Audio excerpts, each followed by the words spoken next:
Well, hey there, all you rockaholics and CGCM Rock Radio faithful. Welcome into another edition of Rock Talk, where we talk rock because that's how we roll right here on YouTube. My name is Bob Bannister. I'm your host for this little chat. And every once in a while, I come across a band that just makes me sit up and say, hey, wait a minute, this is something different. This is something good. This is something cool. Now, before I tell you who this is that we're going to be talking to this time around, I want you to go ahead and smash that like and subscribe button and tell your friends all about Rock Talk. That's right. Like I said, it's where we talk rock because that's how we roll. It's just that simple. You got to stay in the know. Like I said, getting to know these bands, finding bands that just make me sit up and go, hey, these guys are the real deal. It's awesome. I love it. And every once in a while, it'll be a Canadian band. Now, last year, it was a band called Unsilenced out of Winnipeg. These guys are just killing it out there. If you don't know these guys, go look them up. This time around, we're going to be chatting to a band from the province of Quebec, from Montreal, my second favorite city in the whole wide world. Go Habs, go. And we're talking to a band who released their second album this year. It's called Too Beaucoup. That's the name of the album. The band is Sick Things. We're talking to Cam and we're talking to Keith of this band. And these guys are the real deal, like I said. The name of the band is Sick Things. They're very heavily influenced by some great 70s acts. So let's step inside the studio, sit down, and have a chat with Sick Things on this edition of Rock Talk.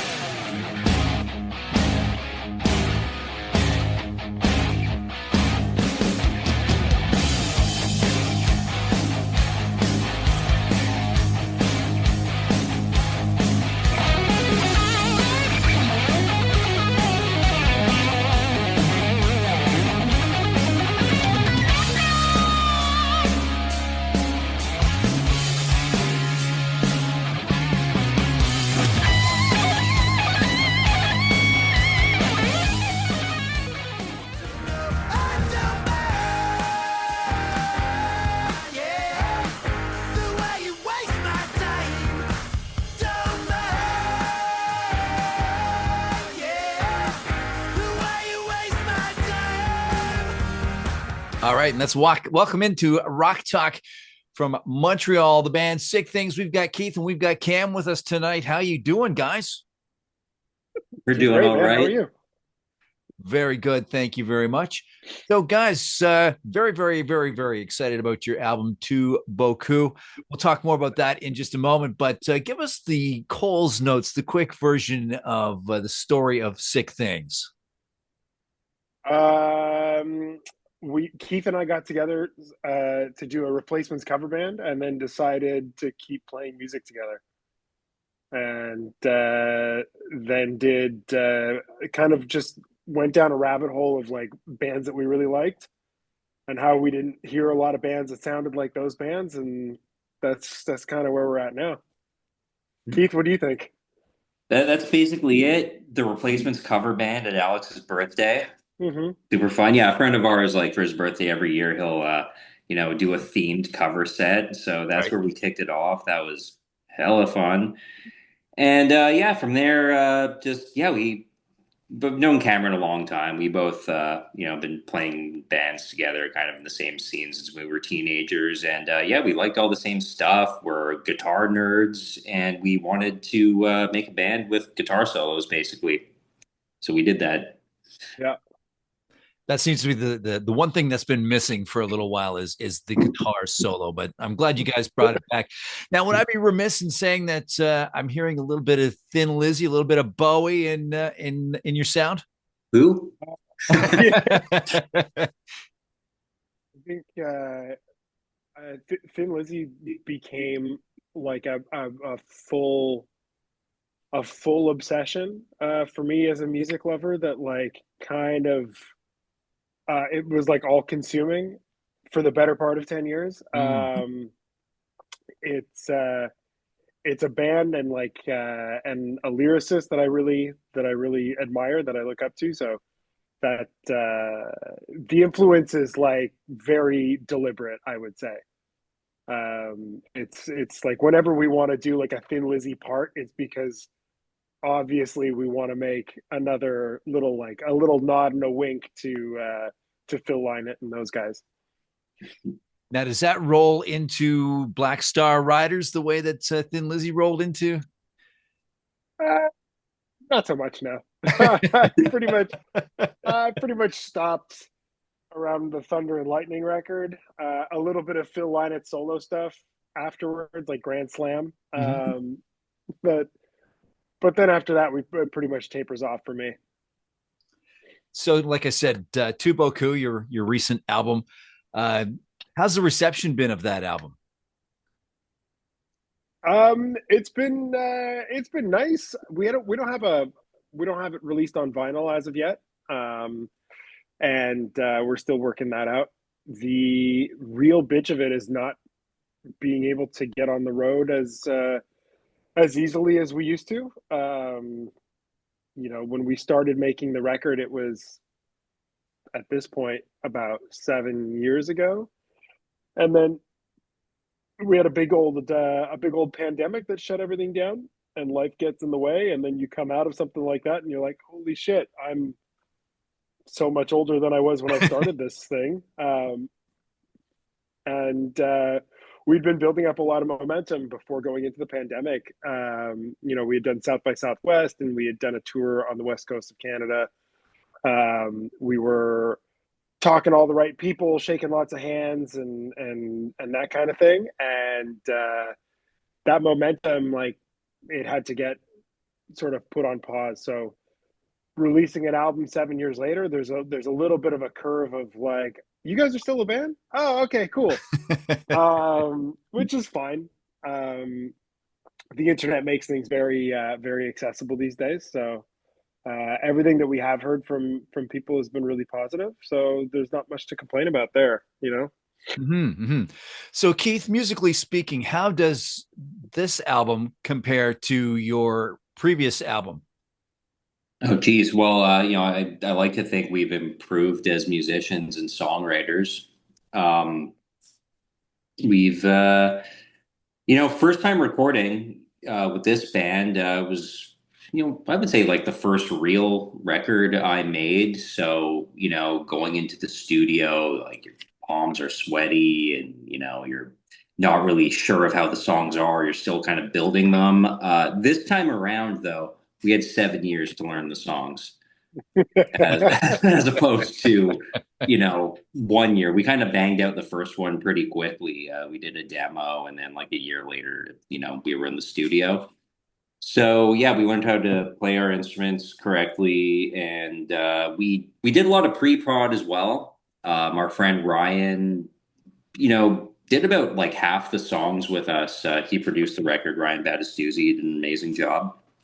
And we pretty much, it was like half done back in 2021. So it was just a matter of writing a few more songs and really, getting granular with it, rearranging stuff. We really, took everything apart and put it back together so many times. And we worked really hard on this one. So we're proud of it. We want people to listen to it. Some would say we worked a little too hard. We did work too hard on it.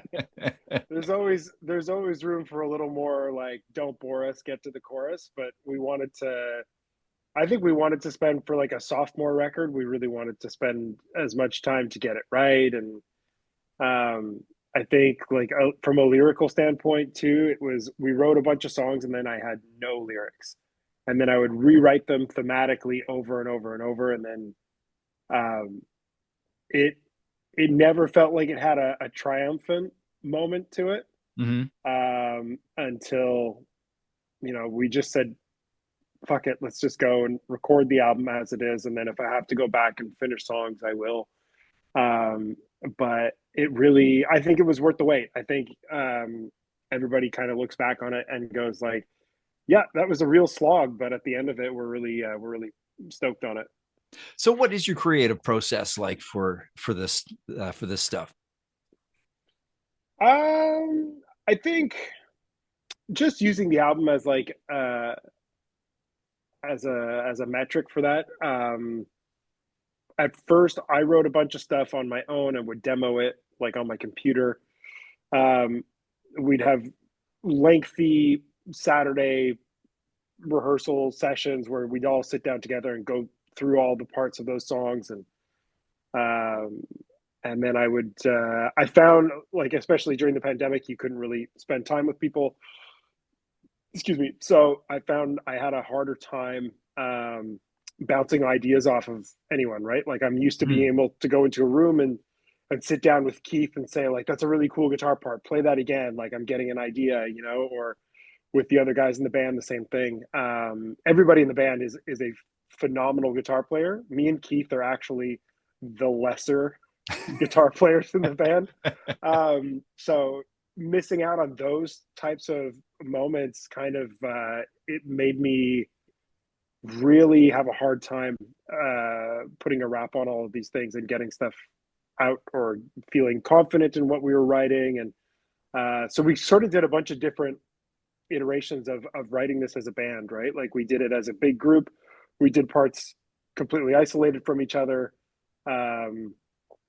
It's not the ideal way, I don't think. My preference is to, like, Keith and I were doing this earlier today, like, record something on your phone and, like, send it to the other person, and then go, like, what are you doing later this week? You want to, like, get some beers and we'll go over this kind of thing? Like, that's the fun way to build up the songs, and then the whole band sort of, like, pulls together and at the next rehearsal, and we have a lot of parts to show everyone and melodies and stuff like that. And that's the fun way for me, anyway.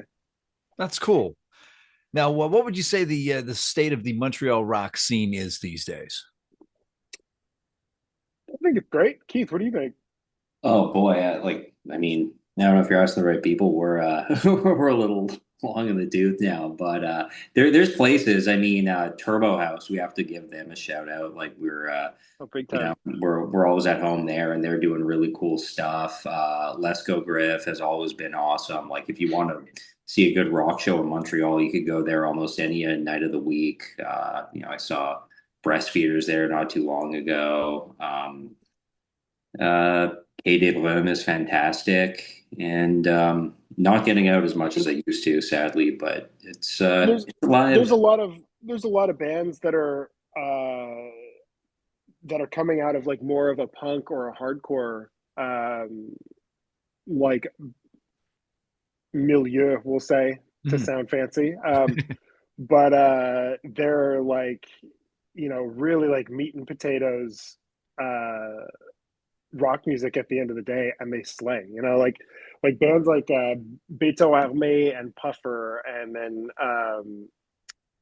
the hell's the name of that band? Street Panther. Like, these are all, like, up and coming, like, rock bands, at least rock bands to me, even if they're a bit more shouty or a bit more like you know a bit more of, like, a punk or a hardcore background.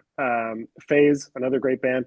There was, up until recently, actually, there was a whole scene or community of people doing these, like, generator shows underneath an overpass. Okay. Like, just, like, plug in and wait, hopefully, like, get through all of the sets before the cops show up.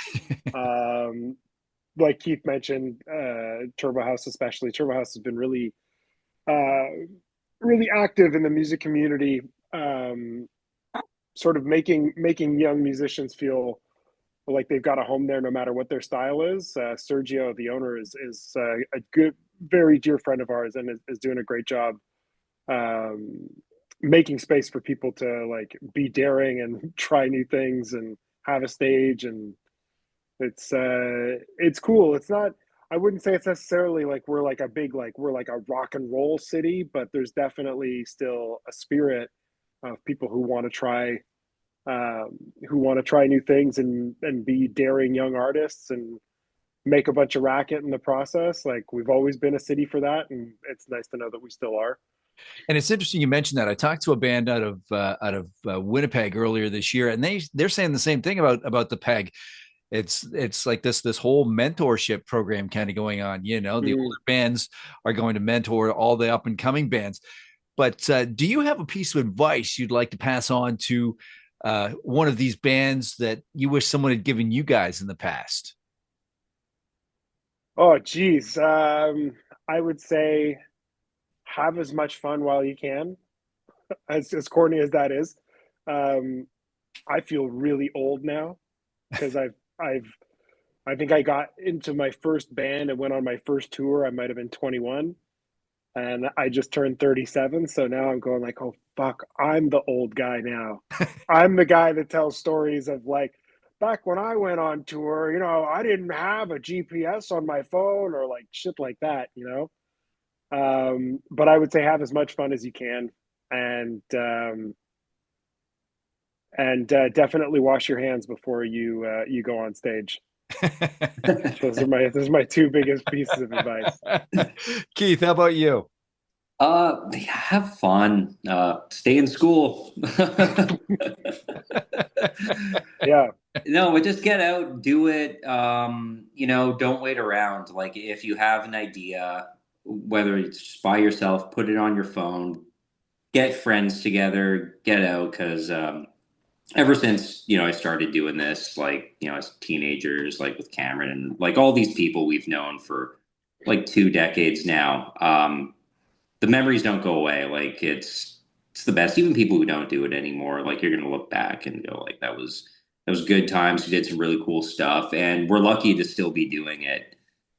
Even though we're more like in the weekend warrior category, we're not really getting out and going on long tours. It's the best times, man. It's going on vacation with your friends. So. There you go.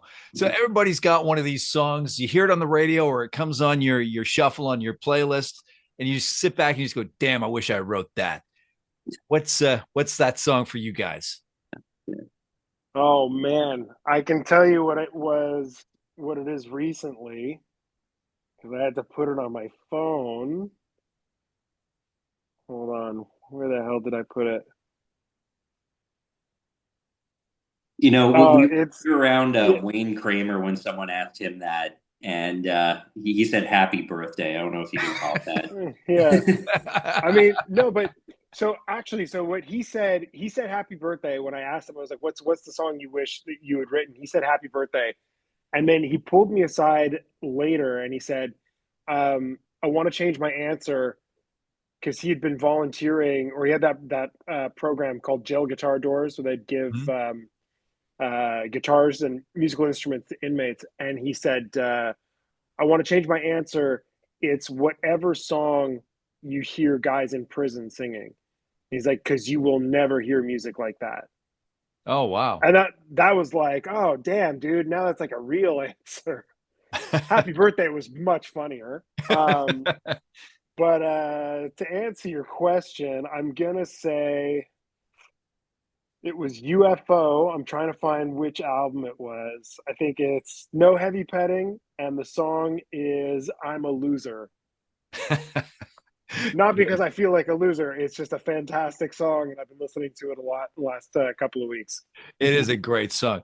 How about you, Keith? Oh, Bob, I don't have an answer for you, man. I would have to like go through my Spotify here. What was that band? I've been listening to Grapes of Wrath lately. That's kind of like a Canadian band that I think they're coming to Montreal soon. Like I was enjoying listening to that earlier this week. But I don't know. Let's we were talking Phil in it before. Let's say I don't know. The Man's a Fool. We have fun with that one. And Man, yeah. dude, you know what? Time is Right for Love, Whitesnake. Hell yeah, those are great choices. So then let's roll into this question here. So 5 songs. You can pick 5 songs, but 100% of those songs have to go into your playlist on stage. It can be originals, it can be covers. What 5 songs are a must? Oh, we've been having a lot of fun. It doesn't matter. It can be originals or covers. Oh, damn. Yeah.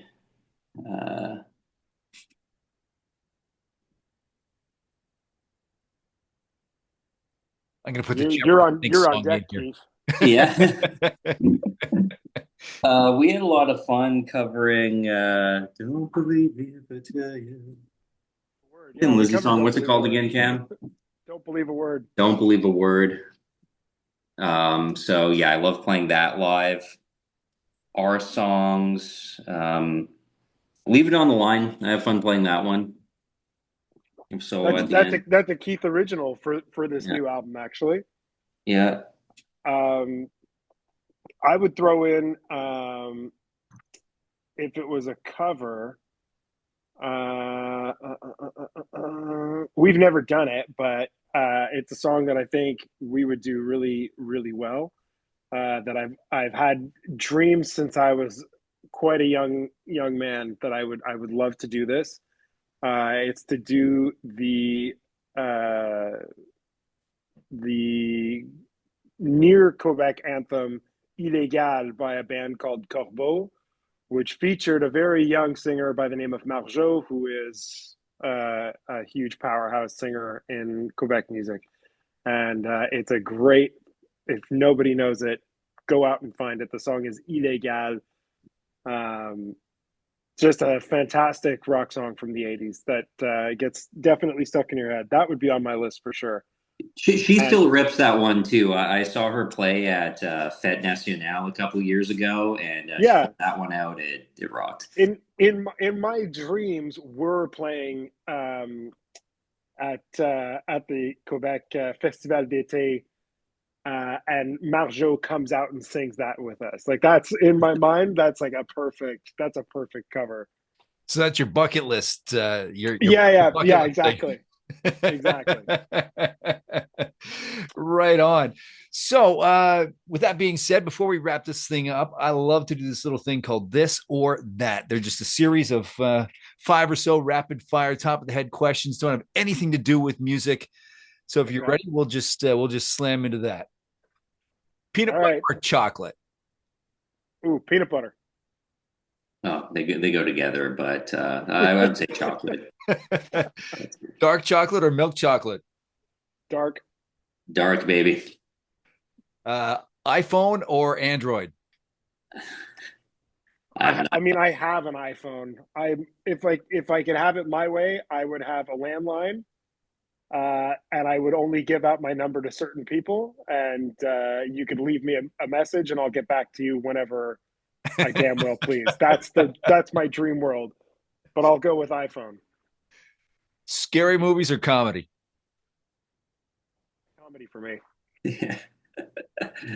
Mr. Action Comedy. It's a inside joke. Comedy too. Yeah.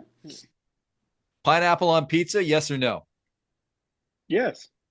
Yeah, it goes with ham. Absolutely. It's allowed. I'm not going to crap on it. There you go. And the Hawaiian pizza was created by a Canadian too, so we have to. That's true. Yeah, that's a fun fact. It's okay with bacon also. Yes, absolutely. And I guess one more thing here, one more question here. Top Canadian artist of all time. Oh man. Oh, that's a doozy. I want to say, just because I was listening to it earlier today, I'm going to say April Wine. I knew you were going to say that. I'm going to regret my decision in like 10 minutes, and I'm going to be like, no, what about, I don't know. BTO. Does Neil, does Neil Young count still? Because absolutely. Okay. Absolutely. He didn't give up his Canadian citizenship. No, he didn't. I'm still sticking with April Wine just because I listened to it today. We're telling you. Right on. Well, Keith and Cam from Sick Things, thank you for joining us on this edition of Rock Talk. What's your socials so fans can keep in touch and find out what's going on? I believe on Instagram it is still the Sick Things, or at the Sick Things on Instagram.